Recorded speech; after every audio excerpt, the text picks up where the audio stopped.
ഓണത്തിന് ഖജനാവിൽ പഞ്ഞമായതോടെ പിച്ചച്ചട്ടിയും എടുത്ത് ഇറങ്ങിയിരിക്കുകയാണ് ധനമന്ത്രി ബാലഗോപാൽ ഡൽഹിയിലേക്ക്. മുൻകാലങ്ങളിൽ കേന്ദ്ര സർക്കാരിനെ വെല്ലുവിളിച്ചും സുപ്രീം കോടതിയിൽ കേസ് കൊടുത്തും ഹുങ്ക് കാണിച്ചിരുന്ന ബാലഗോപാൽ ഇത്തവണ അഭ്യാസത്തിനൊന്നും തന്നെ നിന്നിട്ടില്ല. പൂച്ചെണ്ടും നിവേദനവുമായി നേരെ കേന്ദ്ര ധനമന്ത്രി നിർമ്മല സീതാരാമൻ്റെ കാലിലേക്ക് ഒറ്റ വീഴ്ചയാണ്. കേരളത്തെ കാപ്പാത്തുങ്കോ അല്ലെങ്കിൽ കുത്തുവാള എടുക്കുമേ എന്ന ഒരൊറ്റ കരച്ചിൽ. സാധാരണ സാമ്പത്തിക വർഷത്തിൻ്റെ അവസാന മാസങ്ങളിലാണ് തെണ്ടാൻ ഇറക്കമെങ്കിൽ ഇത്തവണ സാമ്പത്തിക വർഷം പകുതിയാകുന്നതിന് മുൻപ് തന്നെ പിച്ചച്ചട്ടി റെഡിയാണ്. മരുമകൻ മന്ത്രി റിയാസിൻ്റെ വകുപ്പുകൾക്ക് ചോദിക്കുന്ന പണം കൊടുക്കാതെ ഒരു നിർവാഹവുമില്ല, അല്ലെങ്കിൽ വിവരം അറിയും. പിന്നെ ആരോഗ്യ മേഖലയും വിദ്യാഭ്യാസ മേഖലയും ദാരിദ്ര്യത്തിലായാലും സാരവുമില്ല. ഗണേഷ് കുമാർ മന്ത്രിയായതോടെ ചോദിക്കുന്ന കാശ് KSRTCക്കും കൊടുക്കുക തന്നെ വേണം, അല്ലെങ്കിൽ കൊട്ടാരക്കരയിൽ തന്നെ പണിയും കിട്ടും. അങ്കണവാടിയിൽ ബിരിയാണി എന്നൊക്കെ തള്ളിയിട്ടുണ്ടായിരുന്നുവെങ്കിലും പിള്ളേരുടെ പ്ലേറ്റിൽ ഇതുവരെ ഒന്നും എത്തിയിട്ടില്ല. ആശുപത്രികളിൽ മരുന്നുമില്ല, ഉപകരണങ്ങളുമില്ല.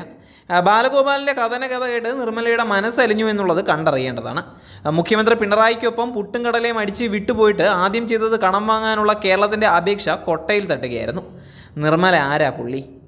ഓണച്ചെലവുകൾ തലയ്ക്ക് മുകളിൽ കനം തൂങ്ങിയതോടെ പല ഘട്ടങ്ങളും വെട്ടിക്കുറച്ചതും എന്നാൽ അർഹതപ്പെട്ടതുമായ കടമെടുപ്പുകൾക്ക് അനുമതി തേടി കേരളം കേന്ദ്രത്തെ സമീപിച്ചിരിക്കുകയാണ്. 19,000 കോടിയോളം രൂപ ഓണച്ചെലവുകൾക്ക് വേണ്ടിവരുമെന്നാണ് പ്രാഥമിക കണക്ക് തന്നെ.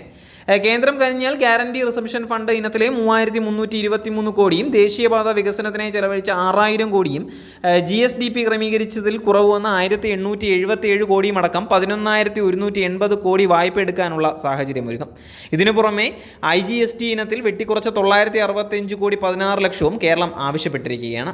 കടമെടുപ്പും IGST വീതവും ചേരുമ്പോൾ 12,145 കോടി 16 ലക്ഷമാവും. ബാക്കി തുക കണ്ടെത്തിയാൽ അധികം ക്ഷീണമില്ലാതെ ഓണച്ചെലവുകൾ മറികടക്കാം. 2024-25 വർഷത്തെ കണക്കനുസരിച്ച് സംസ്ഥാനത്തിൻ്റെ മൊത്തം വരുമാനത്തിൻ്റെ 75% സ്വന്തം സ്രോതസ്സുകളിൽ നിന്നാണെന്നാണ് പറയപ്പെടുന്നത്.